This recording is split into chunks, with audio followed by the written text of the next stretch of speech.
Welcome to the Solar Energy Channel, where you'll get an honest inside look at all things solar. I'm Warren. And I'm Dale. And in this video, we're going to give you an update on USDA and some new rounds and information that we recently learned about in terms of the USDA REAP grant. So Dale, these most recent changes with USDA have really been disruptive, to say the least, to the solar industry. You know, historically, the REAP grant was 25%. Right. And thanks to the IRA bill, it increased from 25% to 40%. And we had really a rush and a huge amount of customers applying for this grant, which was due on March 31st. Mm-hmm. And then unexpectedly and out of the blue, we found out from the USDA that there's going to be some additional rounds and additional funding. Right.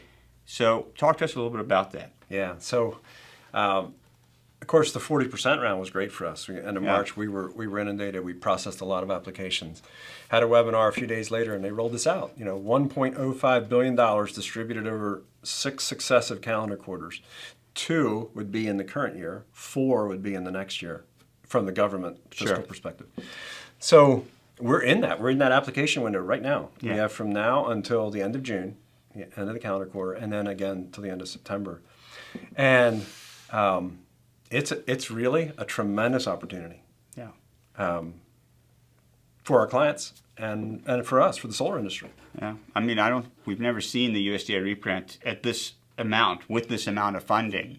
No, we haven't. When you look at a solar project and you can get a 30% investment tax credit and a 50% USDA grant, you're looking at the majority of your system being paid for right out the gate. You are. And it's going to be very attractive. I mean, we saw it at 40% being very attractive. Yeah. At 50%, it's more attractive. Exactly, exactly.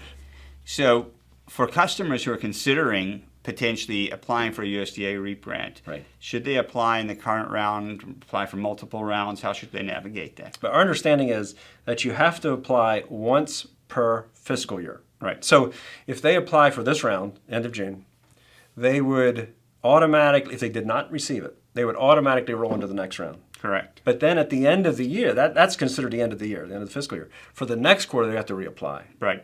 And we handle that for our clients. So we'll work through that. Obviously, the client has to be very active, participating. They've got to provide a lot of information to us. Financial information, depending on the size of the system, forms that have to be signed, information that has to be sent to the USDA office. So there's a lot involved.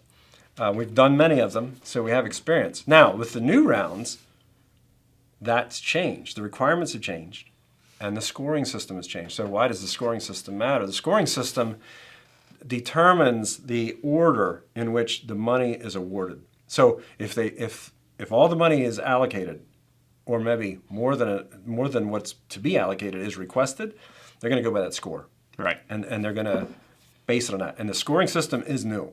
So we're going to be getting our feet wet a little bit here as we go into the next round. Right, it's changed since last time. So let's talk now about the funding levels. Prior to the 50% round, in this last 40% round, there was, I believe, approximately $50 million in USDA funds, and then another $250 million from the IRA bill. Right. Now we've got this additional $1.5 billion to be spread over 6 rounds? It's 6 quarters. 6 quarters. They have not said, Warren, whether it's the same amount per quarter. Okay. I've not been able to find that, and I've looked for it. I haven't been able to find it. My assumption is that it's going to be an equal amount over the 6 rounds, but that's an assumption. Sure. Either way, because you can roll from round to round, that may not be as important as the total amount.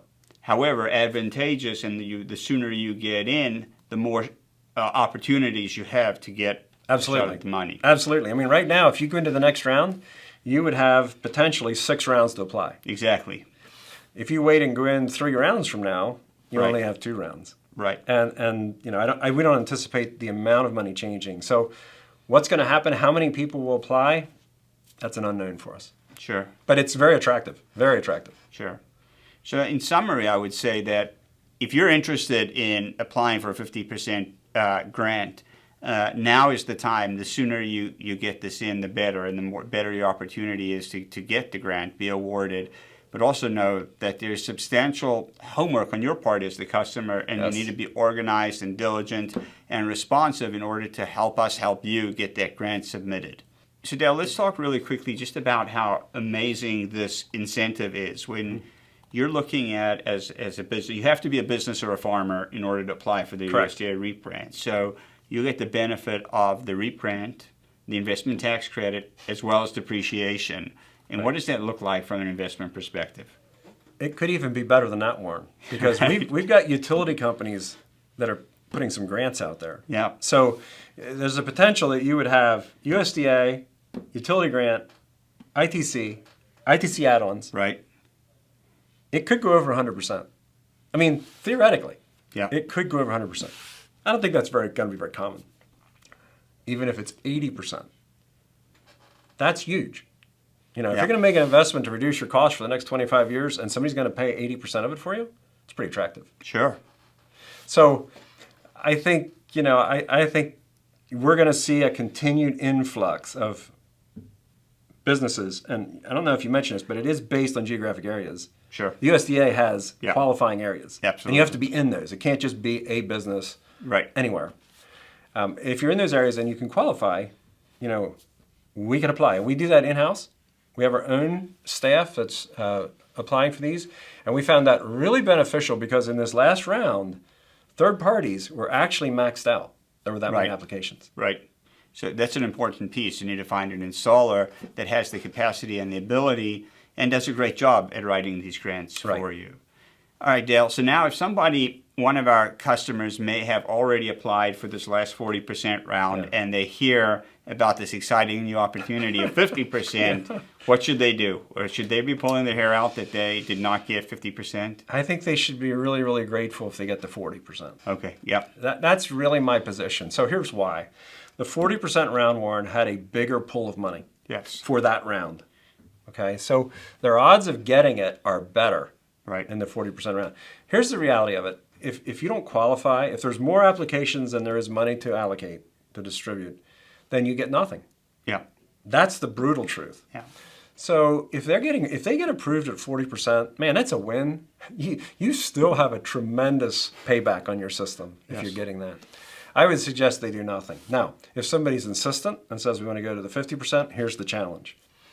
The application process is different. Yeah. The scoring system is different. Yeah. And the amount of money available is different. All of those could work against them getting allocated in the 50% round. Right. So they could give up a 40% approval, go after a 50% and get nothing. Right. And that's a huge loss. And in addition, there's going to be some costs associated with grant writing to rewrite the grant. There's and going to be cost. Resubmit it. Right. And if you have already submitted a grant in the 40% round and you leave it there and you don't get it, we will resubmit that grant for you in the 50% round. Correct. And there won't be any costs associated That's correct. with that. Yeah, and the other thing that's important is the client has to notify, if they wanted to pull out of the 40% round, the client has to notify the USDA office in writing Yes. that they are canceling their application, and that's it. They're done then. Yeah. They can't go back in. That's a final decision. So, to go into the 50% round, I think there's a lot of risk that is unwarranted. The truth is, as you said, if they don't get the 40, we'll apply for them for the 50. And when you look at it from a big picture perspective in terms of the incentives, if you get a 40% USDA grant and a 30% investment tax credit plus maybe another 25% in depreciation savings, you're looking at whatever that 85% of the project being paid for Right. versus maybe 95% if you were in the 50%. It's the ROI is still remarkable for both situations. It is. I would discourage anybody from looking a gift horse in the mouth and saying, no, I don't want to take it. Yeah. If they're approved for the 40%. Yeah. So in summary, if you applied for the 40% round, we recommend you just leave it in there and go for the 40. Your chances are greater that you're going to get that than take the risk and the cost of moving into the 50% round.